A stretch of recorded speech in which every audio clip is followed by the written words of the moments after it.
খালুজান, বেয়াদবি না নিলে আপনার একটা কথা বলতাম। কথাটা কি বেয়াদবির মতো সম্রাট? না খালুজান, বেয়াদবির কোনো বিষয় না। তো আপনি যদি এবার মাইন্ড করিয়ে বসেন সেই জন্য কথাটা বলি নাই, কিন্তু মনের মধ্যে কথাটা অনেক দিনে আটকেই রাখছি। তাইলে আর চাপে রেখে কথাটা কষ্ট দিও না, কয়া ফেলা। না, কথা কি খালুজান, এই যে আপনি গরিব মানুষের ভালোবাসিয়া প্রত্যেক দিন শত শত টাকা ঋণ দিতে আছেন, এর কোনো হিসাবপত্র নাই, খাতাপত্র নাই, তো এটা একটা সমস্যার বিষয় না?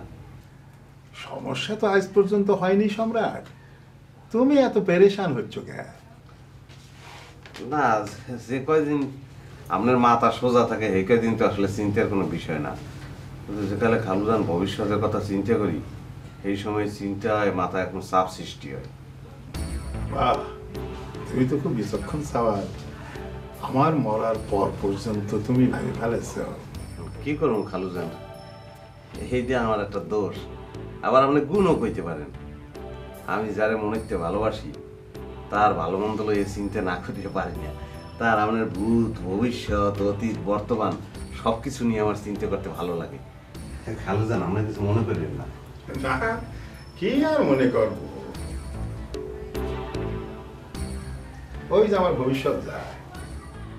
ও সর্দার সাহেব, এদিকে একটু আসেন। ভাই,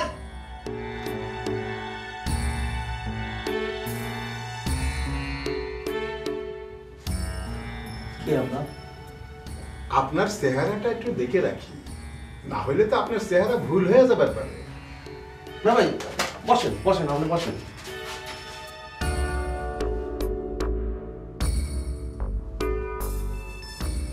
না ভাই, মাথাটা একটু জাগান, খালুজানে দেখতে আছে। তাহলে খালুজান, আমি আসি, ডিস্টার্ব করার দরকার নেই। তুমি হয়তো জানো না বাবা, এই বিষয়টা প্রমাণ করা আমার জন্য কিন্তু ক্লাস 1-2 বিষয়। আমি খালি বোর্ড অফিসে যায়া সার্টিফিকেটটা তুলে নিয়ে চলে আসবো। রাজশাহী জাতি আসতে আমার যতটুকু সময় লাগে। আহা, কইলাম তো তোমার ফার্স্ট ফেল নিয়ে কোনো প্রমাণ করা লাগবে না। আর এই কথাটা আমি আম্মাকে সরাসরি জানাই দিছি। সেটা আমি বুঝতে পারছি, তুমি এই কথাটা প্রচার করে সবার মুখ বন্ধ করে দিছে, তাই না? কিন্তু আমার মনের ভিতর যে স্পট পড়ে গেল, সেই স্পটটা আমি কেবা করে মুছবো সেটাই তো চিন্তা করে পাচ্ছি না। তুমি খামাকে বেশি চিন্তা করতেছাও। কিসের স্পট? অবিশ্বাসের স্পট। খালুজান আর খালা আম্মার যে অবিশ্বাস ভরা দৃষ্টি আমি দেখেছি, সেটা তো আমার বুকের ভিতর থেকে কিছুতেই মুছতে পারতেছি না। কুসুমা সম্রাটের তাচ্ছিল্য ভরা হাসির কথা আমি বাদই দিলেন। সময় সুযোগ পালি আমরাও এর শোধ নিয়ে নেব না। তুমি মন থেকে এসব জানে ফেলাও তো। আর যদি দরকার হয় আব্বার সাথেও আমি কথা কব না। যে যে কথাই কোক, তুমি কিন্তু আমাকে অবিশ্বাস করো না জবা। আবার একই কথা কয়। আমি তো আম্মা কয়ে দিছি, তুমি ম্যাট্রিক পাস করো আর না করো সেসব নিয়ে তো আমার কিছু যায় আসে না। আর তুমি বাচ্চা মানে তো এমনিই বাচ্চা, ম্যাট্রিক পাস করে তো আর বাচ্চা হওয়ার নাই।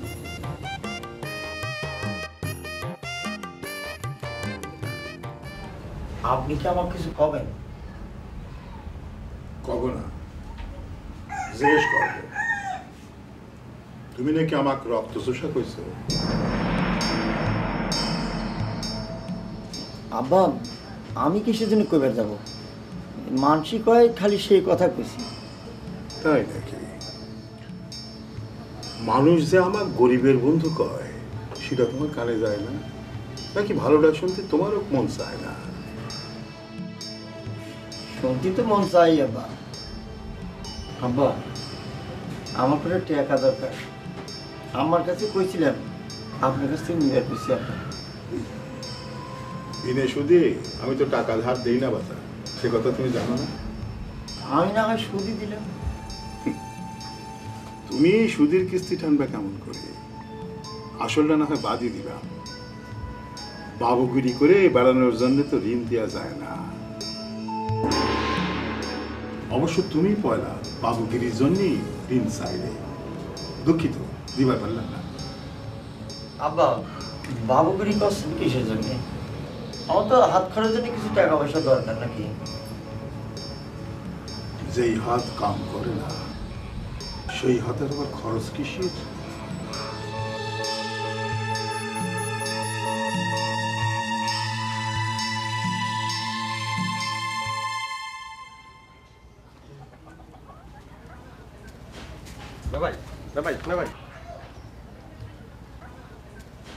কিছু মনে করেন না, আপনার লোকের কটা কথা কম চিন্তা করছি। না রে ভাই, এখন কথা কথা ভালো ঠেকতেছে না। আরে আপনার মন খারাপ লাগবে এই ধরনের কথা আমি কমুকা, মানে জিনিসটা কিন্তু আমি বুঝতে পারছি যে খালুজান যে অ্যাঙ্গেলে আপনার সঙ্গে কথা বলছে তাতে আপনি মনে হিট খাইছেন, এই কারণে আপনার খারাপ লাগতে আছে। শোনেন, মানুষ কিন্তু চেনা লাগবে, মানুষ না চেনলে হইবে না। আমার সঙ্গে কয়েকদিন চলাফেরা আপনি করেন, সমস্যা তো নাই। আপনার কোনো উপকার করতে পারি কি না পারি সেটা কিন্তু কোনো ব্যাপার না, খেতে কিন্তু আমার দিয়ে হইবে না। লন কথা কথা লয়